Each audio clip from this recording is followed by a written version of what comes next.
Bom dia, nono ano, mais uma vez aqui, o professor Eduardo Moura, aqui no Colégio Espaço Livre, aqui no nossos estúdios, beleza? Então, hoje eu já quero trabalhar com vocês, o capítulo 2, certo? Vou trabalhar aqui com vocês o capítulo 2 da unidade 5, certo? Lembrando que na aula passada a gente estudou o populismo, beleza?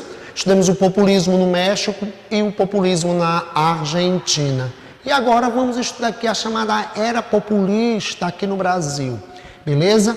Então, interessante que vocês peguem aí o livro de vocês, vão para a página aí 159, vão aí para a página 159, beleza? E eu vou trabalhar hoje aqui com vocês o governo de Eurico Gaspar Dutra, ou o governo Dutra, beleza? Lembrando a vocês o seguinte, vale a pena, a gente elucidar, algumas coisas que a gente já viu na aula passada, certo?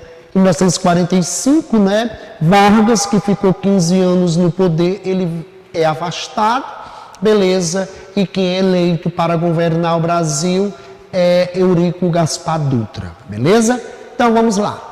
Vou aqui fazer a leitura com vocês, as partes mais importantes eu paro e vou explicar para vocês. O primeiro governante do Brasil, após o fim do Estado Novo, lembrando que esse Estado Novo vai de 37 a 45, Estado Novo nada mais foi do que um Estado fascista, governado por Getúlio Vargas, beleza?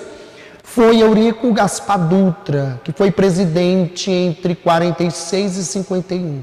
Seu governo destacou-se pela Constituição de 46, que substituiu a de 37. Lembrando que a Constituição de 37 foi uma Constituição fascista, ela foi baseada na Constituição fascista da Polônia, chamada Constituição Polaca, beleza?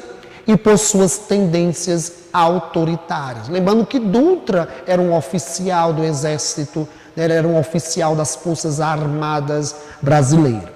Era o início da redemocratização do Brasil.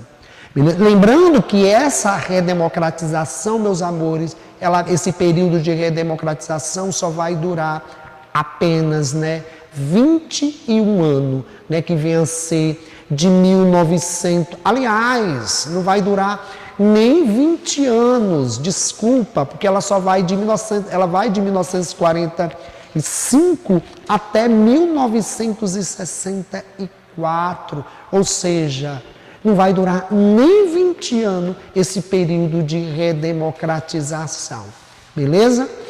Era o início da redemocratização do Brasil. A Constituição de 46 determinou as seguintes mudanças.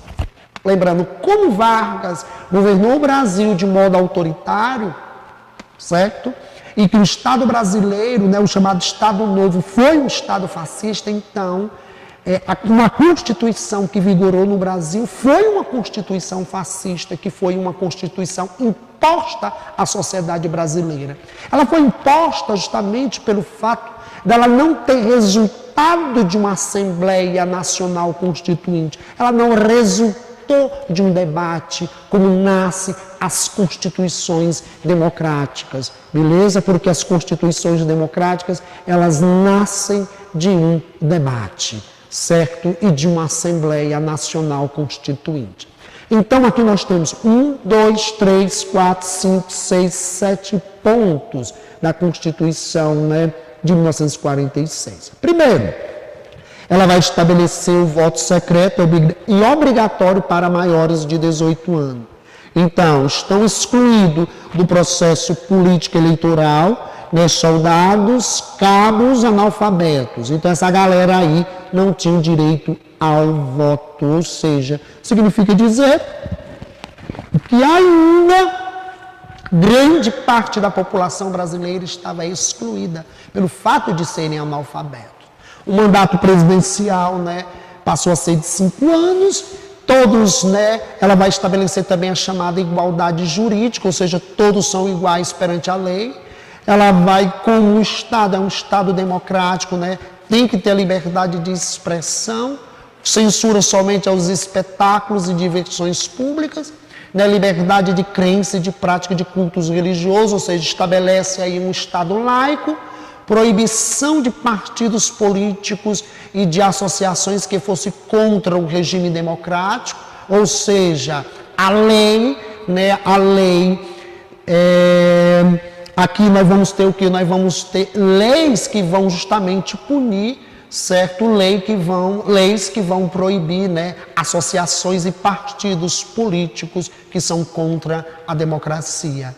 E, continuando, né, a proteção da propriedade privada, ou seja, essa proteção da propriedade privada com base jurídica, beleza? E o governo, né, lembrando que Dutra, no pós-guerra, dá-se início à chamada Guerra Fria. E desde Getúlio Vargas, certo? Desde Getúlio Vargas, o Brasil, ele vai se aliar aos Estados Unidos. E Dutra também vai fazer a mesma coisa, né? Uma aproximação, um alinhamento político aos Estados Unidos na América, nesse contexto da Guerra Fria. Mas, como eu falei para vocês, um dos pontos vinha a ser a liberdade de expressão, certo? Mas em 47 o partido político ele foi declarado ilegal. E os políticos que foram eleitos pelo partido nas eleições de 45 tiveram seus mandatos cassados. Lembrando que o Brasil se alinhou aos Estados Unidos nesse contexto de Guerra Fria. Isso significa dizer, meus amores, que algo que é fundamental nos regimes democráticos, porque a democracia ela suporta a pluralidade partidária e ela suporta também a liberdade de expressão.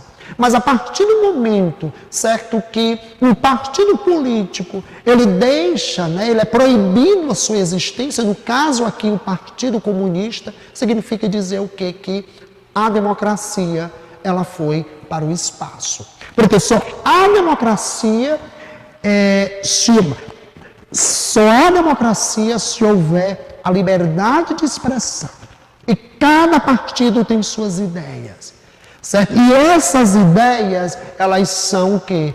Por meio da linguagem, elas são expostas, discutidas, debatidas na arena política.